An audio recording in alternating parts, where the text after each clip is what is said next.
Hello students. Today we are going to start with the second poem, Wind by Subramanya Bharati.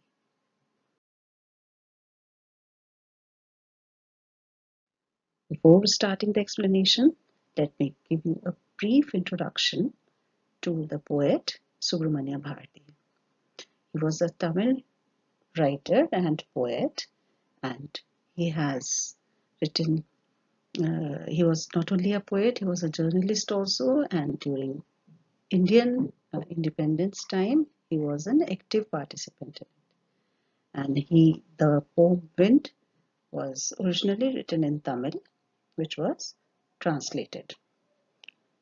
And Subramanya Bharati is a highly respected and renowned poet and a patriot of South India. In his poem Wind, we see both aspects of nature, constructive as well as destructive. Now, with the explanation of the poem, let's begin with the first few lines. Wind, come softly. Don't break the shutters of the windows. Don't scatter the papers. Don't throw down the books on the shelf.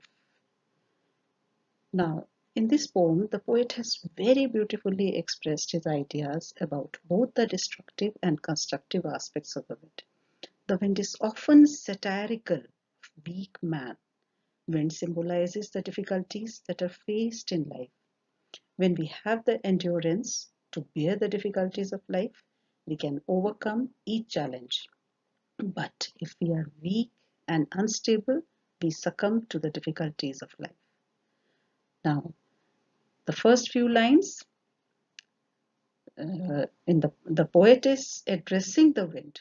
He is talking to the wind directly, and wind has been personified here. So we can say the figure of speech used is personification here.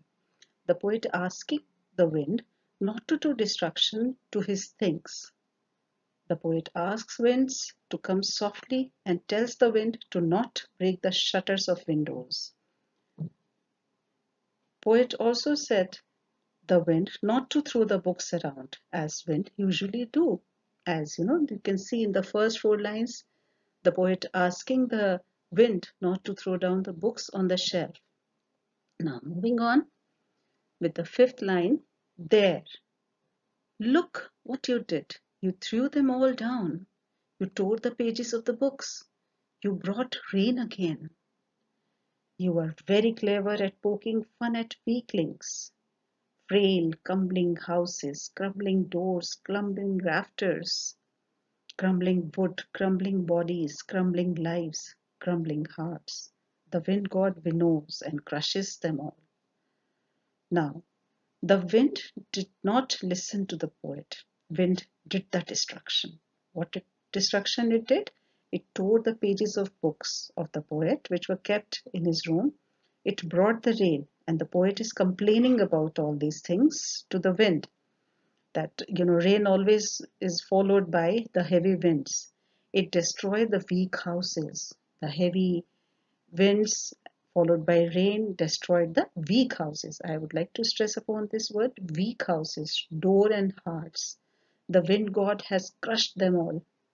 And what all things have been crushed, they are all weak. The poet therefore cursed the wind for the destruction it did. The poet told the wind that it felt good by making fun at weak. So here the poet is being sarcastic towards the wind, that do you enjoy destroying the weak? And the poet is, you can say, that showing anger at the wind, that why you love to destroy the weak. Now moving on with the next lines. He won't do what you tell him. So come, let's build strong homes. Let's joint the doors firmly. Practice to firm the body. Make the heart steadfast.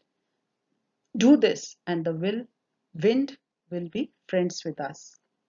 The wind blows out weak fires. He makes strong fires roar and flourish. His friendship is good. We praise him every day. Now, this is the ending line, and in these lines, the poet himself is now realizing that it is the nature of wind to flow. whether it is a slow wind or a heavy wind. We cannot stop the wind. So what we have to do, rather than cursing the wind and telling the wind to stop and be slow, we need to be strong within ourselves. We need to be strong. We need to build strong homes. We need to be strong within our hearts. No one can tell wind to do and what not to do. We'll be fools if we are telling the nature to move accordingly. The poet realizes we need to be strong to face the wind.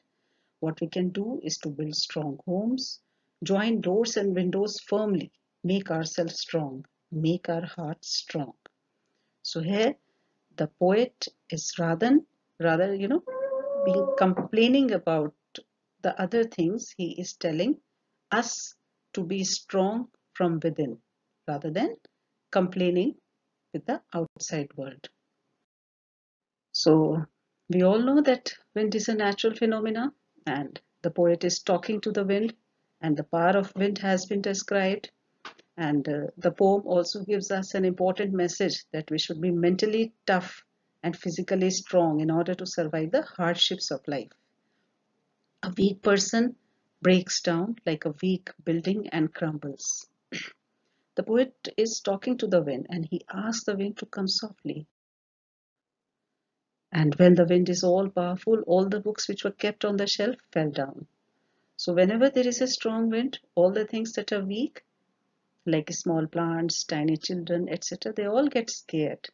In the later part of the poem, we come to know that the wind is destructive, just like a young boy or a young girl who's full of energy, violence, and destruction. So in the end, the poet wants us to make friends with the wind. That is, the adversities in our lives. He says that the problems will not listen to us. They will come. So we should be prepared.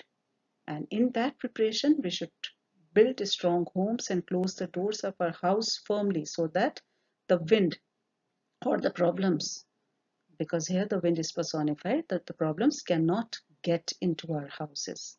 And then the poet says that we should also make our bodies strong and hearts firm to face these challenges. And then once we are strong enough, all the challenges will be like friends. We will not feel that they are troublesome. And in the last lines, the poet is comparing the wind to God. He's saying that the wind is God and we praise wind every day. He adds that everything that is weak gets finished off in the face of the strong wind, and all the things that are strong flourish and grow to become stronger. Here, the poet is giving us a very strong message. Again, that one, that we should be mentally and physically should be very strong to overcome these hardships and to face these. Now, the rhyme scheme. Every poem that you have read mostly has rhyme scheme, but this entire poem is written in free verse. There is no rhyme scheme as such. There are literary devices. First one that she could discuss is anaphora.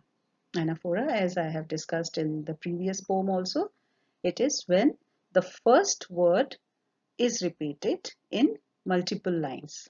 So in the lines second, third, and fourth, beginning with don't, and lines 6, 7, 8, beginning with you. So anaphora is there. And then, as I told you in the earlier part only, personification. Wind itself has been personified. When the poet says you are here, he is giving the wind as a person. He's talking to wind.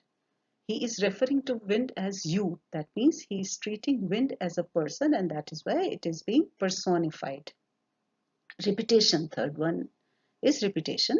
Crumbling is repeated many times to lay emphasis. The poet wants to say that the wind crushes everything that is weak. That is why he repeats the word crumbling, and so we have the third literary device, repetition. And lastly, the very common literary device, that is alliteration, the repetition of a consonant sound in close connection. Wind, winnows, won't, want. So the sound of W or W is coming. So we have alliteration. I hope you have enjoyed the poem and learned the lesson that we should be strong enough to face the difficulties in life, to face the challenges that come in our life. Thank you.